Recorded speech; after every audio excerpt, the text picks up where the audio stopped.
So hello friends, आज हम बात करेंगे टाइफाइड के बारे में, यानी कि टाइफाइड फीवर, जिसको हम एक प्रकार से मियादी बुखार भी बोलते हैं। तो आज जानेंगे कि क्या क्या इसके लक्षण हमको दिखाई देते हैं और किस कारण की वजह से हमको टाइफाइड होता है। और वीडियो के कुछ सेकंड में मैं आपको कुछ सेल्फ ट्रीटमेंट प्रिकॉशन फॉलो करने के लिए बताऊंगा, तो मेरी वीडियो में आप लास्ट तक लोग बने रहेगा। तो myself Saurabh Saxena as a general physician. अगर आप मेरे यूट्यूब चैनल पर नए हैं तो please subscribe my channel Mahalakshmi primary health care. तो सबसे पहले हम जानते हैं टाइफाइड फीवर यानी कि होता क्यों है। तो टाइफाइड फीवर एक साल्मोनेला टाइफी नाम के बैक्टीरिया की वजह से होता है, जो कि हमारी आंतों और रक्त प्रवाह को प्रभावित करता है, जिसको हम इंग्लिश के अंदर ब्लड फ्लोज बोलते हैं। अब ये होता किस रीजन की वजह से, यानी किस कारण की वजह से होता है। तो सबसे पहला इसका रीजन होता है दूषित पानी की वजह से हो सकता है, या फिर कच्चा खाना खाने की वजह से हो सकता है, या फिर एक मोस्ट इम्पोर्टेंट रीजन इसका ये होता है कि अगर आप किसी भी इन्फेक्टेड एरिया के अंदर हैं, यानी कि जैसे कि वहाँ पे कोई टाइफाइड का पेशेंट वगैरह है या फिर चला हुआ है, तो उसमें क्या होता है कि आपको भी टाइफाइड हो सकता है। तो अगर ऐसे कुछ है तो सबसे पहले आप किसी भी डॉक्टर से कंसल्ट करके आप एक बार टीका जरूर लगवाएं। अदरवाइज अब बात करते हैं हम इसके क्या क्या लक्षण इसके हमको दिखाई देते हैं।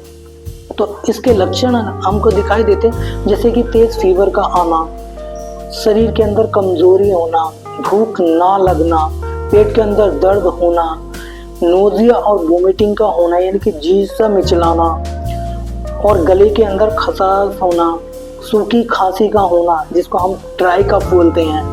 तो ये बहुत ही सारे लक्षण इसके अंदर दिखाई देते हैं, और जिसकी वजह से क्या होता है कि हमको अगर पहले से ही गट हेल्थ की कोई प्रॉब्लम्स होती है, यानी कि आंतों के अंदर कहीं ना कहीं इंडाइजेशन का होना, यानी कि खाना अच्छे से ना पचना, तो उसकी वजह से भी क्या होता है कि टाइफाइड हमको हो सकता है, यानी टाइफाइड फीवर।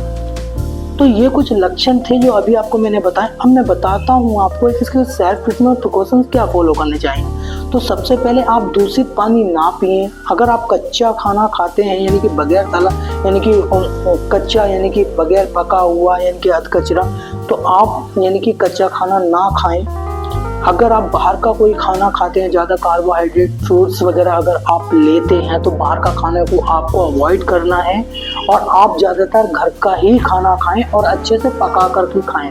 और पानी आप जब भी आप पानी पिएं तो उसको एक उबाल कर ही आपको पानी पीना है। अदरवाइज अगर आपको कोई ऐसे सिम्टम्स हैं जो मैंने अभी आपको बताएं कि क्या क्या लक्षण होते हैं, किस रीजन की वजह से होता है। और हाँ, एक मोस्ट इम्पोर्टेंट रीजन इसका ये भी होता है, अगर कोई व्यक्ति अल्कोहल, कैफीन, निकोटीन्स का यूज़ करता है तो उस वाले पेशेंट को भी ये चीज़ होती है, क्योंकि ड्रिंक्स ज़्यादातर मोर होने की वजह से भी हमको साल्मोनेला टाइफी यानी कि इस तरह के टाइफाइड नाम का बैक्टीरिया हमारी बॉडी के अंदर हो सकता है।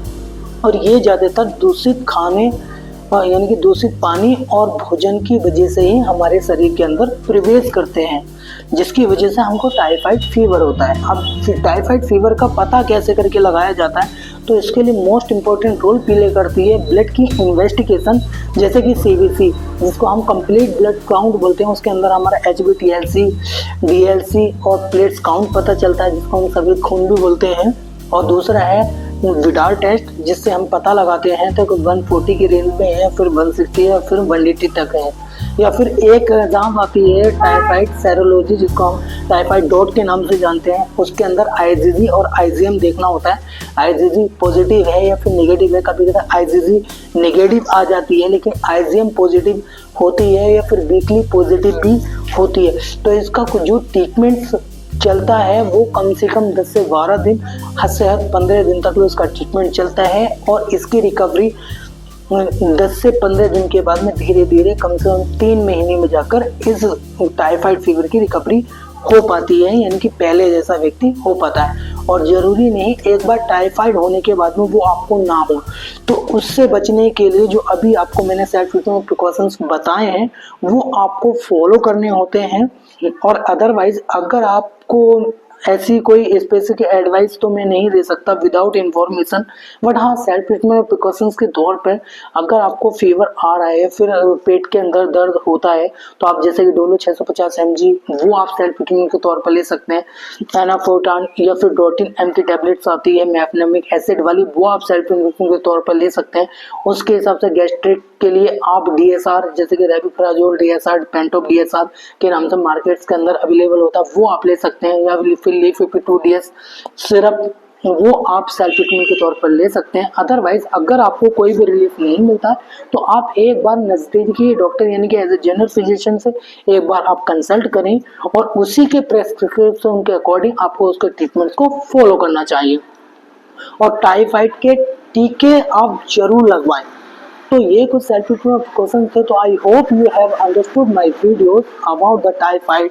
तो फ्रेंड्स मिलते हैं नेक्स्ट टॉपिक पे नेक्स्ट डिजीज के साथ, and then take care, bye bye friends.